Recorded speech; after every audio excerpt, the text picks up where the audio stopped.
record. Okay. And I will give you time keys in the chat, but you'll have the full 10 minutes for your interview. And you can get started whenever you're ready. Okay, thank you. Hi, Welcome to Grue. Hey, how's it Rocco. going? Good. Thanks so much for coming on and doing this. I appreciate it. Of course. My pleasure. Awesome. So I guess like the first question I want to start out asking, like this movie is definitely like very intense, like it's a thriller horror. Hmm. And when you're first reading the script for this film and reading who Dee is, and she's definitely in like a dark place, and how do you get into a mind frame to actually get into like Dee's head and play someone that's going through like a dark time and trauma? Mm. Well, that was what was so interesting about this film because when I first started reading the script and not knowing what the film was about, there was so much tension built, and it was so interesting to read something where you just don't know where it's going. And then after knowing it and taking on the role and agreeing to do it and really getting in the psychology with which there's a million different psychologies on how people get to the place that they're at, whether, going to this place for end of life decisions and making the decision to no longer be here, and how so many people come to that decision in various ways. Um, finding being finding kind of the different reasons, but also, towing the line because it's not decided until it's decided in this house, in House of Abraham. It's not decided until it's decided. And so the questioning and the on the fenceness and, all of that stuff for so long. And that's, I think, the really interesting part. I think people who make the decision are sure of the decision. It's one thing, but really questioning whether or not this is something you want to do. I always like this reminds me so much of this book that I read that is really one of my favorite books called Veronica Decides to Die. And she wanted to die. She wanted to, Paulo Coelho, she wanted to die in this book. And then until the decision was taken from her, and then she found out she was dying, and then she didn't want to die anymore. So, though the psychology of that has always been super interesting to me. Oh my God, yeah, yeah, it sounds like Mhm. very similar to the film, yeah. In some ways, yeah, yeah. And then, of course, that's just the springboard for this film because the film starts there and takes off into a whole nother place, right? It's just Oh my God. it goes a lot of places, and there's some cool twists and stuff. So Yeah, I definitely think like it goes from like a thriller to a horror. Like the horror is like it's a slow build to the horror part. It yep, was awesome. yeah, yeah. You liked it, did you? Yeah, Yeah. good. Oh Awesome. yeah, definitely. Cool.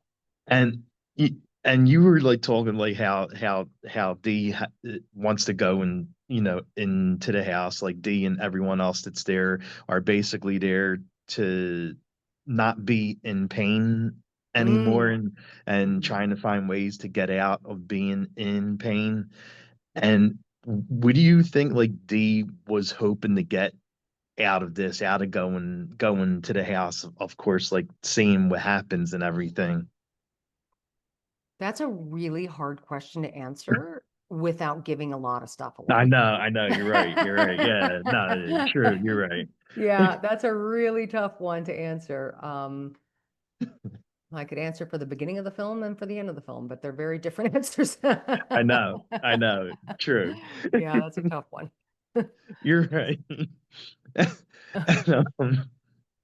And, and what was it like actually working with Lucas? Like Lucas definitely plays like I was talking to Lucas earlier, and I told him like his character reminded me so much of Charles Manson, like how he looks and the way he's able to get into everyone's head, and the whole Mm, thing with the cult and everything. And hmm. what was it like to work with Lucas and that character that he's playing?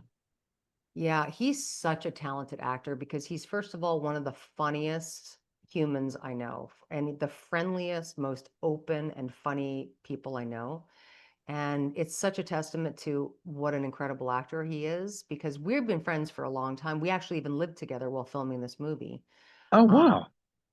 we were out in Austin and it just worked out that way. But he is so talented and so frightening at times when he does this character that honestly, I spend a lot of my time reacting instead of acting. And Oh, it's pretty impressive because we are such friends and because we do know each other so well, to be able to lose yourself with somebody in that way really does show the kind of craftsmanship. And he knew his character inside and out, obviously. And but he's just scary sometimes. He literally can make me shudder in scenes to where I have to like side eye him later and wonder. oh wow. Yeah, no, I'm like, damn, who are you really? Who are you really, Lucas? Because you're freaking me out right now, man. You wrote this, first of all, twisted. Right? Yes, Now, and exactly. I know you really well, and we're really good friends, but now you're acting in a way that's actually scaring me. I'm like, I have to start wondering about you. You're like, He's I'm just so questioning this friendship now. honest to God, he's so talented. It's crazy. Yeah. Wow.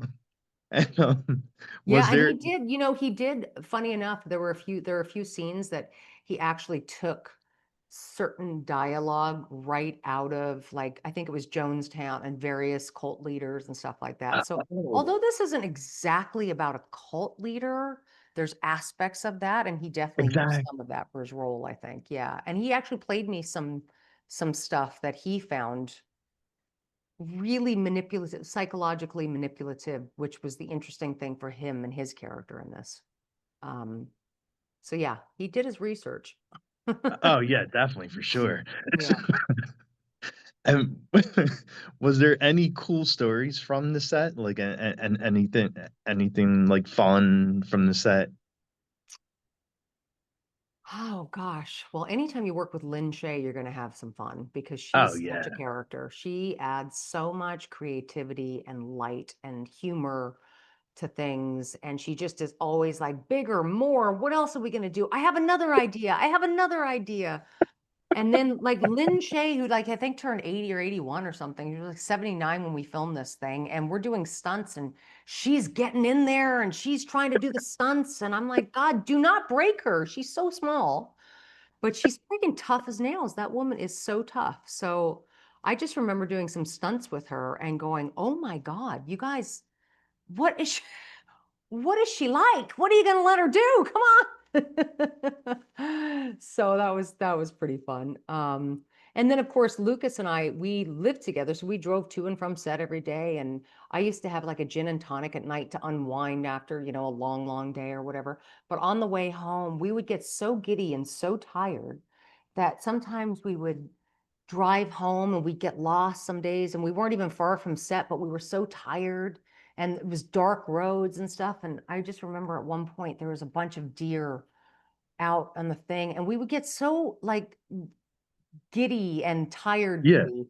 And then he's like, what would you call like a bunch of deer? And we would come up with like all different names for like bunches of animals, like when you have a group of animals and stuff together, and we would come up with the most ridiculous name.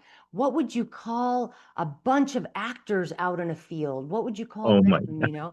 And I'm trying to remember what ridiculous names we would come up with, but an ego of actors. It's an ego of, whatever. We would come up with silly, ridiculous things, and we would be just cracking ourselves up day in and day out. Like so much laughter and fun away from set, but on set, we were in scenes and he would actually scare me sometimes. Uh, that character is very scary, so I I can know. I can definitely see like how you get scared on set from that. Charming, intimidating, and frightening, all the best kind of cult leaders, right? Right? Yeah. Exactly. The ones you And want to be near that sneak up on you, how scary they are. oh yeah, yeah, nah, I would never want someone like that sneaking up on me. I might run or pass out, one or the other. I know, totally, totally. I know we're coming up on our time, so I just want to thank you for coming on the show, and it was Yeah. so nice talking to you. Like I interviewed you like a while ago, like years ago on my show. We were talking about species and stuff. Oh So, my God. So Species 30 years ago? You don't even look old enough well, to be. no, not. I mean, we talked recently about the Oh, movie. Like it wasn't like I was that. like, you look way too young to have been back then doing interviews with me. Hysterical. What did we talk? What was the movie that we were talking about at the time? Do you remember? I think it was the se Secret Circle. Like we were Oh, talking okay. about that, and Okay. Yeah. then we talked a little bit about species too. Yeah. Species always finds its trickles its way back in. Everybody loves it. It's 30 years ago now. It's coming up on the anniversary, so it's pretty I cool. know. I It's know pretty it's cool. crazy, isn't it? I know. Time flies. Time flies. Wild. Th Thank you so much. It was very good talking to you again. Thanks for doing this. Yeah, my pleasure. Nice talking to you too. Thank you. Bye bye. Bye. Bye.